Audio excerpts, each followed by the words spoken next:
Yo, what's up with y'all, man? I hope you're doing good. If you're new and you're a fan of the NBA, subscribe to this channel. So let's get straight into it. Money longer, shout out pros and keep my eyes in the sky, cause that's where I'm moving. Say they wanna read my mind. Okay, so now that the NBA All-Star Weekend has now ended and all the fun and shenanigans are over, we can now focus on all the other serious storylines going on a day-to-day basis in the NBA. There's roughly about 24, 5, 6, 7 games-ish left for every single team out there. So it's crunch time. Outside of the playoffs, this is the most intense part of the season because teams are nearly at the end of the fight. The fight for multiple things. It could be for a top spot in their respective conference, or one of the last spots in their conference, and also, it's quite obvious, a top draft pick. It's tank season. It's tank wars out here. This is it. Their time to cement their spot is now. Currently in the NBA, I don't think that there are many teams in the league that have as many wild cards as the Los Angeles Lakers. Now, the Lakers have, of course, been struggling this year because damn near their entire team has been harassed with injuries repeatedly. Rondo, LeBron, Ingram, Kuz, McGee, Josh Hart, and now Zoe have all missed a good amount of time. And Rondo and LeBron, their leaders of course, have missed the most amount of time out of the whole group. And you know, these last 2-3 months their play on the court has reflected that. They should be expected to lose ground and slip up if they're gonna be this unlucky this season. These next 25-ish games though, the Lakers will have to step up. They have no choice. For most teams in the East and West, the playoffs start on April 13th. But for them, it starts a lot sooner. How much sooner? Well, I'm talking about tonight, the night that I post this video, Thursday night.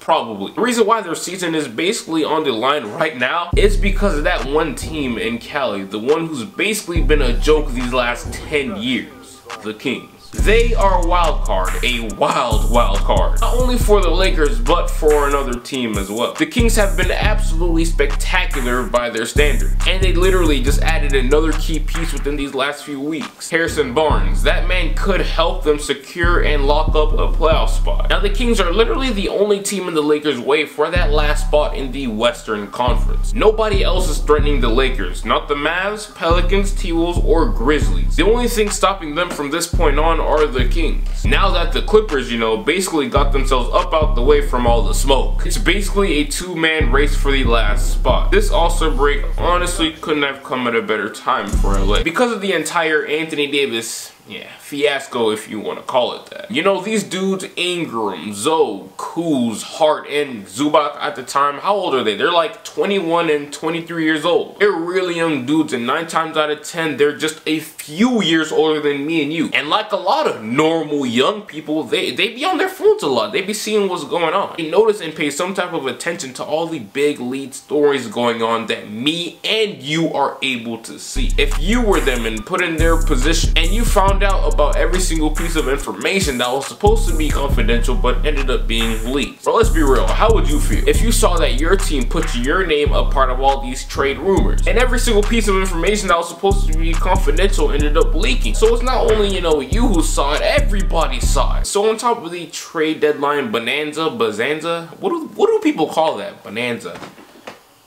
Damn, what do people call that?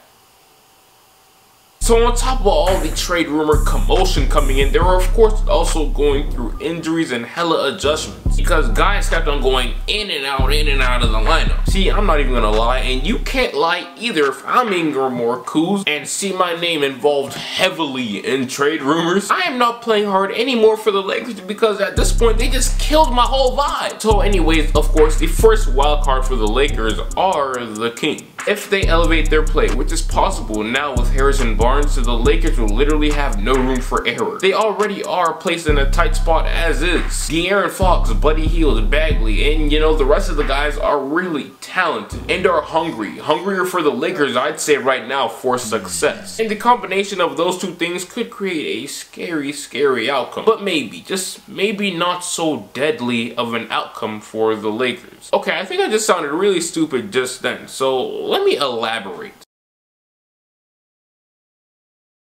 A few months ago, I made this video right here. And that first rounder originally belonged to the Sacramento Kings. Now, to make things simple for you, that pick only belongs to the Philadelphia 76ers, only if it's the first overall pick. If it ends up being 2, 3, 4, and so on and so forth, then the pick goes to Boston. So with that being said, let's shift our focus to the Sacramento Kings, landing anywhere from 15 and up. That means Boston could potentially have 2 lottery picks and 1 high to mid pick as well. And of course, their own first round pick too. That's 2 top prospects potentially added to their already great roster. That right there is huge. That is the secret weapon that almost nobody sheds any light on for some reason. Zion Williamson, Cameron Reddish, RJ Barrett, Romeo Langford, Nazir Little, Sekou Doumbia, and etc. could be a Celtic next year.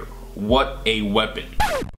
Shit went bad real quick. Statistically, this was by far the best video I ever made on my channel. It got a lot of love, man. It really did. That vid right there lifted a lot of Celtics fans and they got on their high horse. And it made them look untouchable. But over the course of time, things have changed. A lot of things. You know, that video that I posted months ago was basically about how rich Boston was when it came to picks. Specifically picks from the Clippers, Grizzlies, and Kings. Now, every single one of those picks have something called protections on them. These protections gives the original owner of their respective pick a chance to keep the pick for that year, if their pick falls within the boundaries. Now, how does this correlate with the Celtics? Well, since they're obviously going to be in the Anthony Davis race come this summer, the draft picks that many depicted to be oh so valuable may actually lose value due to the protections that were set by that team. They either won't be as valuable anymore and could not even exist for them this summer. The Kings have a legitimate shot at making the playoffs this year, so that means that the value of their picks automatically plummet. You know, if you ask me personally whether or not the Kings are going to make the playoffs, I'm going to say no, straight up, because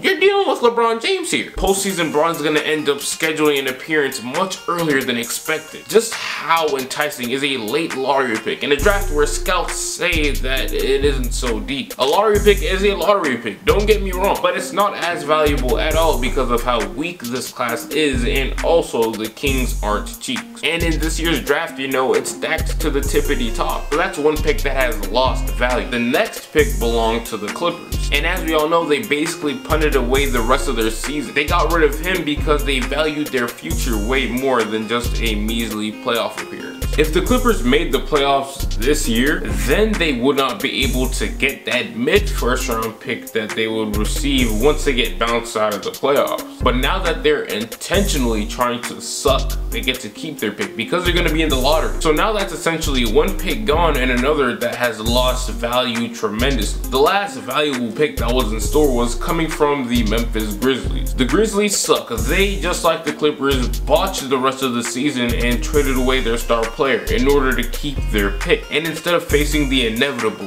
next year or the year after that, they decided to go head on for it and face reality now and tank again. Now the C's do have their pick, but the pick can be given back to its rightful owner. If the Grizzlies land a top 8 pick, then that means they get to keep it. But if they don't, then the Celtics get to take it back. And lucky for them, as of now, the Grizzlies are one of the 6 worst teams in the NBA. So as of now, things are looking like everything will go in the favor of the Grizzlies. We just went through 3 valuable assets that may not be valuable or even available for the Celtics this summer. Now just a disclaimer, the Celtics are going to get picks regardless. They're going to receive a pick from the Clippers, they're going to get a pick from the Kings, and they're going to get one from the Grizzlies too. If they don't get it this year, then what will happen is that the protections on their picks will be less and less until it becomes unprotected. But the thing is that the C's don't have that kind of time to buy at all. And other teams are still gonna have enticing trade packages for Anthony Davis. And you know, since the C's may not have the attractive picks to offer right off the bat, what they have to bring to the table now won't look so monstrous. I just gave you guys 5 wild cards for the Lakers to look out for the rest of the year. The Sacramento Kings, their success and their pick. The Clippers pick, the Grizzlies pick as well, and also the Lakers. The Lakers themselves, they're a huge wild card. The Kings, Clippers, and Grizzlies picks will all come into play and affect the Lakers in a positive way once summertime comes around. Now, if you're kind of slow, okay, there's nothing wrong with being slow. I'm a little slow too sometimes. We can all see this. We know this.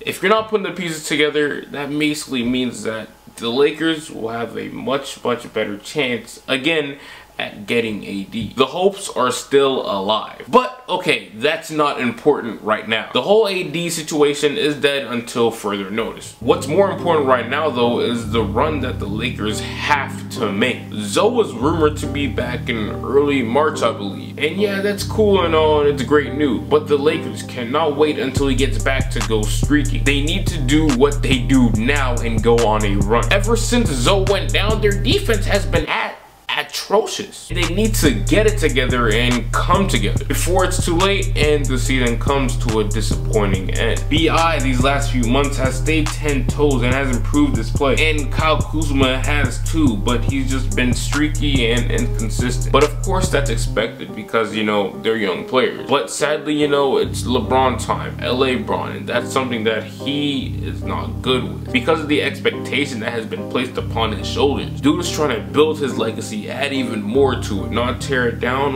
or leave any more flaws. At the end of the day, the only person or people who can stop the Lakers from being great are the Lakers, and their performance is the biggest wild card in this whole entire thing. But this is the end of the video, man. Let me know what you guys think. I don't know if you guys could tell, but dude, I am dumb tired. I am damn near dead. I had to film this at least like 6 times. I'm just kidding, not 6 times, that's cap. Like 3 times I had to re-record this because, you know, my camera, it's been acting funny and it wants to die. I don't know what's up, but hey, no excuses. My motto is apply pressure, and that's what I'm doing. Best believe it, I'm the leader over here. But anyways, let me know what you guys think. I really do appreciate you for watching, taking your time out of your beautiful day to come and just see what I have to talk about for today. But until then, oh yeah, make sure you leave a like, comment, share, and subscribe. But until then, I'll get right with you. I appreciate you. No way, remember back when I couldn't get a play, no home, I ain't have a place to stay, I got to work, made it free to way, told my girl who'd ever